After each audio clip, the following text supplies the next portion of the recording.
जय हिंद दोस्तों, मैं प्रदीप पाल स्वागत करता हूं आप सभी का आपके अपने पसंदीदा यूट्यूब चैनल 50-50 अथर्व। आज हम लोग पढ़ने वाले हैं क्लास 10th एनसीईआरटी प्रश्नावली 6.2। इस प्रश्नावली का हम लोग प्रश्न नंबर 8 तक कर चुके हैं, तो आज हम लोग प्रश्न नंबर 9 और 10 करेंगे। प्रश्न नंबर 9 है क्या? ABCD एक शबलंब है जिसमें AB समांतर DC है तथा इसके विकर्ण परस्पर बिंदु O पर प्रच्छेद करते हैं। दर्शाइए कि AO बटा BO इक्वल टू CO बटा DO है। ये हमें दिखाना है। तो सबसे पहले आता है समलंब चतुर्भुज कैसे बनता है, क्या बनाता है। कुछ बच्चों को समलंब चतुर्भुज ही नहीं पता होता है। समलंब चतुर्भुज की खास बात ये होती है कि कोई एक भुजा दूसरे भुजा के समांतर होता है, यानी भुजाओं का एक युग्म समांतर होता है। तो बनाएंगे कैसे, उसमें ऑलरेडी बोला है, जिसमें AB समांतर DC है। तो जो हम समलंब चतुर्भुज बनाएंगे उसमें AB और DC समांतर होने चाहिए। तो बनेगा ये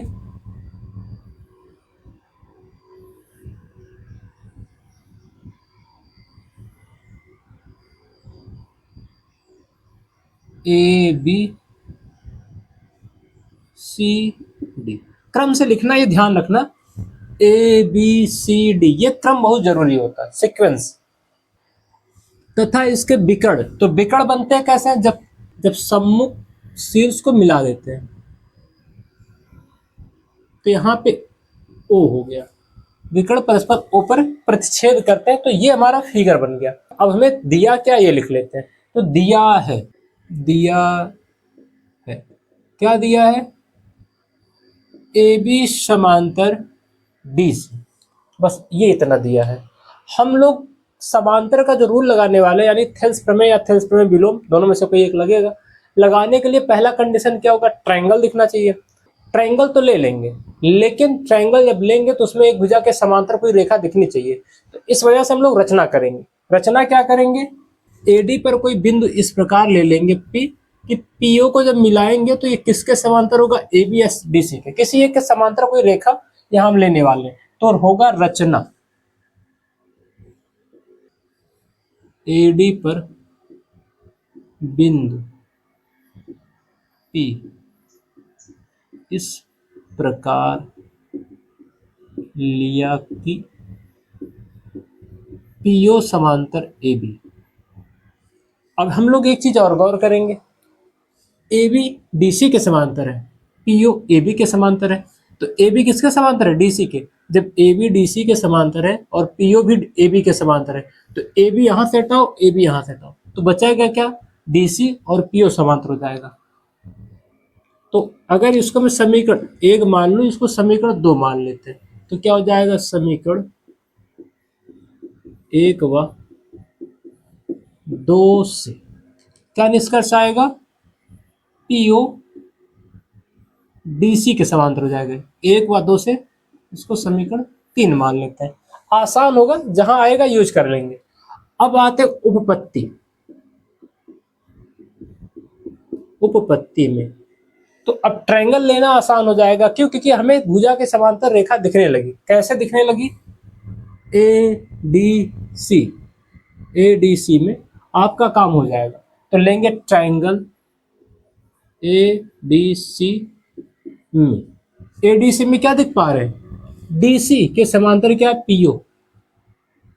PO समांतर DC, समीकरण 3 से इतना लिख देंगे, काम आसान लगेगा।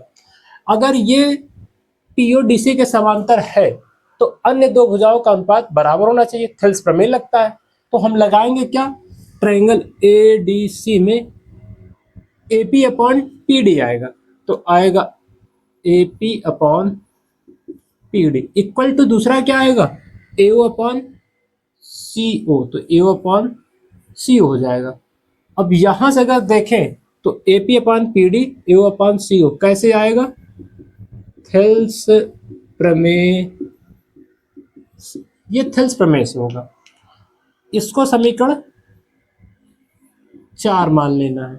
उसको छोड़ के हम लोग दूसरा ट्रायंगल लेंगे। तो ट्रायंगल आएगा क्या, ADB। ऊपर की तरफ क्यों ले रहे हैं, क्योंकि इसमें DO और BO आ रहा है। जो प्रूव करना है उसमें DO BO आ रहा है ना, तो इसी हिसाब से हम लोग ट्रायंगल को लेते हैं। तो ऊपर वाला ट्रायंगल लेंगे क्या, ADB, तो जाएगा ट्रायंगल ADB में, ए डी बी में होगा क्या, ए बी समांतर पीओ, पीओ ए बी के समांतर है, ये लिखा गया समीकरण 2 से। ये समीकरण 2 से हुआ, तो अब की बार फिर से थेल्स प्रमेय लगेगा, भुजाओं का अनुपात फिर से बराबर होगा। तो भुजाओं का अनुपात बराबर करने के लिए देखेंगे क्या, एपी अपॉन पीडी आएगा, तो लिखते हैं यहाँ पे एपी अपॉन पीडी, और इधर क्या आएगा, BO upon DO, BO upon DO. एक चीज गौर करना, जब भी हम भुजाओं का अनुपात लेते हैं तो जिस तरफ से लेते हैं दूसरा उधर भी लेते हैं।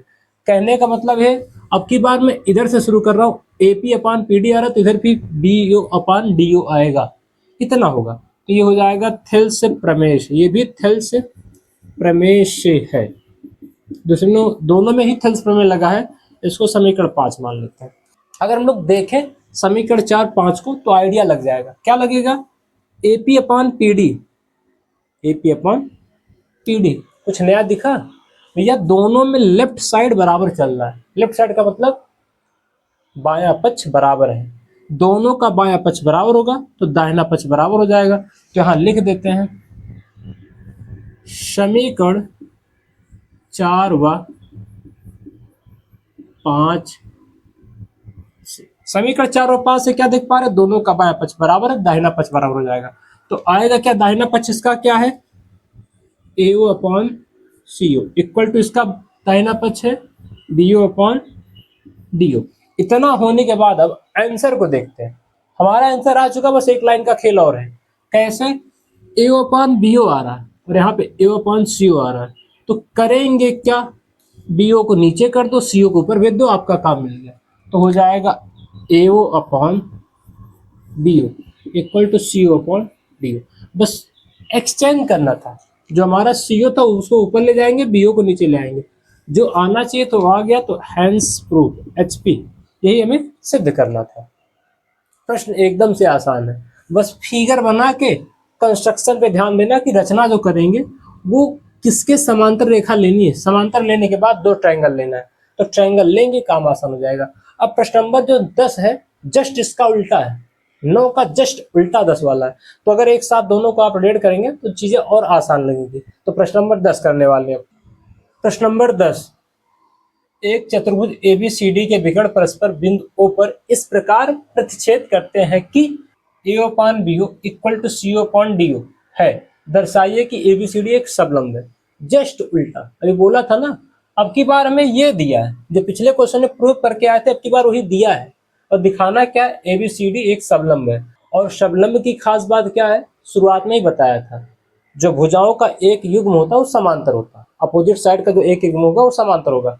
तो हमें जो सिद्ध करना है फिगर उसी का बनाना है। शुरुआत में बोला कि चतुर्भुज है, लेकिन जो फिगर आपको बनाना है, जो सिद्ध करना है, क्योंकि अल्टीमेटली होता वही है। तो हम सीधा सा बना लेंगे,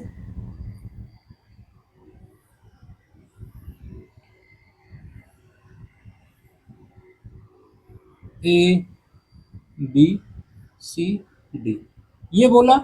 इसके हिसाब से क्या बोला कि विकर्ण परस्पर बिंदुओं पर प्रच्छेद करते तो विकर्ण बन जाएगा। ये कहाँ प्रच्छेद कर रहे हैं, ओ पे, तो ये ओ पे प्रच्छेद कर दिया।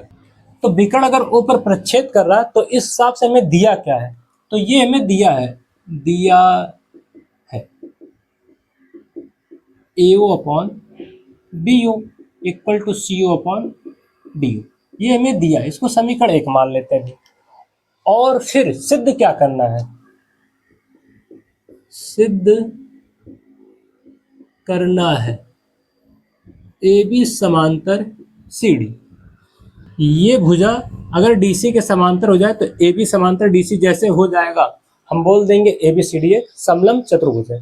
तो इतना तो करना है, और कैसे करना है उसके लिए हमें दिया। तो सबसे पहले यहाँ भी रचना होगी, पिछले क्वेश्चन में रचना किए थे, फिर से रचना करेंगे। रचना करने का तरीका क्या होगा, रचना हमारा पिछले क्वेश्चन जैसा ही होगा। कैसे, हम लोग ए डी पर फिर से एक बिंदु पी ले रहे हैं, तो ये बिंदु पी जो रहेगा, वहां से जब हम लोग पी और ओ को मिलाएंगे तो ये किसी एक भुजा के समांतर दिखाना है। तो लिखेंगे क्या रचना में, ए डी पर बिंदु पी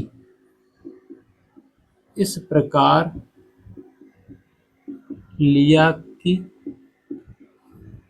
ए बी समांतर पीओ हो गया। हम दिखा क्या रहे हैं, ए बी पीओ के समांतर हो जा रहा है। इतना गौर करना, अगर ए बी पीओ के समांतर हो जा रहा है, ए बी बी, क्यों? क्योंकि इसी में हमारा जो भुजा ए बी है पीओ के समांतर हो जा रहा है, तो ए डी बी, ये ट्रायंगल लेंगे और यहाँ थेल्स प्रमेय लगाएंगे जब समांतर की बात होगी। तो आते हैं उपपत्ति पे। कैसे करना है? ट्रायंगल ए डी बी में ए बी समांतर पीओ, ये भैया हम लोग रचना से बोल रहे हैं, ये रचना से समांतर हो रहा है, तो थेल्स प्रमेय लगेगा। कैसे?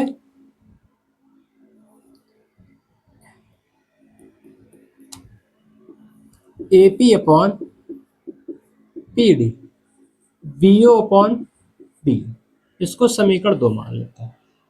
अभी काम का है, A P upon P D B O upon D O, ये आया। अब जो हमारे पास दिया है उस पे आते हैं, इसको हम लोग थोड़ा सा करेक्शन करेंगे, फिर उसके बाद लिखेंगे। करेक्शन कैसे करना है, इस चीज को फोकस करना। बी ओ को इधर पे देंगे, सी ओ को इधर ले आएंगे, तो ये नई लाइन में अगर लिख देंगे तो ए ओ अपॉन नीचे क्या हो जाएगा, सी ओ, और बी ओ ऊपर चला जाएगा तो हो जाएगा अपॉन में D O. A O upon C O equal to B O upon D O. इस चीज को लेके बच्चे बड़े कंफ्यूज रहते हैं। रीजन क्या है? क्योंकि इन्हें आइडिया नहीं लगता कैसे करना है, क्यों करना है। हम यहाँ पे B O by D O लाए हैं ना, तो इधर भी अगर B O by D O आ जाएगा, यानी राइट वाला इक्वल हो जाएगा, और राइट वाला इक्वल होगा तब लेफ्ट वाला इक्वल कर देंगे। इस वजह से करते हैं, यानी इधर B O by D O आ रहा है तो इधर भी वही लाने की कोशिश कर लेते हैं, तो हो जाता है। तो ये हमारा समीकरण एक काम का निकला। और यहाँ से क्या देख पाएंगे, लिखेंगे समीकरण 1 व 2 से क्या हो जाएगा, B O by D O, B O by D O, right side equal है तो लेफ्ट साइड इक्वल हो जाएगा। लिखेंगे A P upon P D equal to A O upon C हो जाएगा। समीकरण 3 मान लेना है, कि जो आ रहा है इसको समीकरण 3 माननी है। A P by P D equal to A by C O है कहाँ, ये ढूंढते हैं। A P upon P D A O by C O, A P upon P D, इस भुजा का अनुपात ए ओ अपॉन सी ओ, इस भुजा का अनुपात बराबर है। तो किस ट्रायंगल में है, लिखेंगे ट्रायंगल ए डी सी में, ए डी सी में A P upon P D A O by C O, समीकरण 3 से। ये जो समीकरण 3 माने थे उस चीज को हम दिखा रहे कहाँ, इस ट्रायंगल में भुजाओं का अनुपात है। अतः पीओ समांतर डीसी, क्यों? क्योंकि जब भुजाओं का अनुपात बराबर होता है तो थेल्स प्रमेय विलोम से भुजा रेखा के समांतर हो जाती है, तो ये भुजा डीसी इस रेखा के समांतर हो गया। लिखेंगे थेल्स प्रमेय विलोम से। और भैया यहाँ भी थेल्स प्रमेय लगा देना, जो यहाँ हम लोग लिखे थे, ये भी हमारा थेल्स प्रमेय से आया था, क्योंकि यहाँ समांतर रेखा दिख रही थी तो थेल्स प्रमेय लगेगा, भुजाओं का अनुपात दिखेगा तो थेल्स प्रमेय विलोम लगेगा। पीओ डीसी के समांतर है, और यहाँ रचना में क्या था, पीओ एबी के समांतर था। फिर से गौर करना, पीओ किसके समांतर है, डीसी के, और पीओ यहाँ किसके समांतर था, एबी के। तो अब लिखेंगे चूंकि एबी समांतर पीओ, और यहाँ किसके समांतर आ रहा है, और पीओ समांतर डीसी, इस प्रकार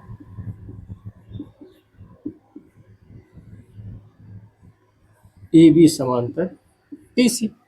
पीओ ए बी के समांतर है, रचना से आया था, और पीओ डीसी के समांतर है, हम लोग ये दिखा दिए। जैसे दिखाएंगे तो उन दोनों का कंक्लूजन जो निकलेगा, पीओ पीओ को छोड़ो, ए बी डीसी के समांतर हो जाएगा। यहाँ पीओ हटाओ तो ए बी डीसी के समांतर हो जाएगा। जैसे समांतर होगा अब बोल देंगे अतः ए बी सी डी शबलंब है। क्यों शबलंब है? क्योंकि शबलंब की खास बात ही यही है, अपोजिट साइड के एक भुजा वाला युग्म समांतर होता है। तो ये हमारा शबलंब चतुर्भुज हो जाएगा। यह वीडियो आपको कैसा लगा कमेंट कीजिएगा। वीडियो को अंत तक और पूरा देखने के लिए आपका धन्यवाद। Thank you.